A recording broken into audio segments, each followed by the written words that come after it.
Hello, I'm Jason. I'm the ADD gardener, and I wanted to share with you where my kale, onions, and peas have gotten since I planted them.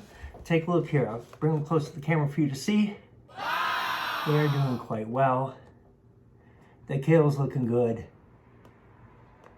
Onions are coming up, and if you look, I accidentally got a kale seed over by an onion. How fun is that? You can tell the roots are coming out of the pods. But the thing I need to do today is thin these out. I can't have all these peas growing in pods like this. It's good to grow peas when it's cooler out. So end of winter, early spring is when you can plant them outside. And I plan to use wigwams for them, which are basically about 3 bamboo sticks you can put together to make a triangular shape to grow up. Anyway, so this is what we're going to do. We're going to thin out these pea plants. I have a couple pods that did not take, which is fine, because then what I could do is take my pea pods that I do pull out and then put them in place of the other pods, so I'm not wasting. So here we go. But first I want to show you something. Take a look at the Amaryllis. I am obsessed with this Amaryllis.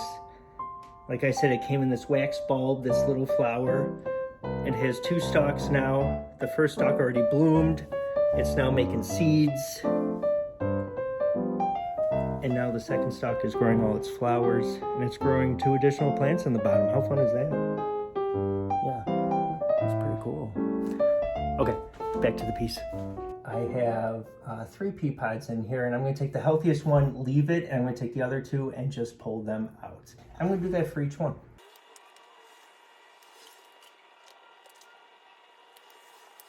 Well, there you have it. Thinned them out. Peas look good, so I put them back in the greenhouse for now. Thanks for watching. I am Jason, the ADD gardener. Do not forget to like and subscribe, and I look forward to next time. Take care. Happy gardening.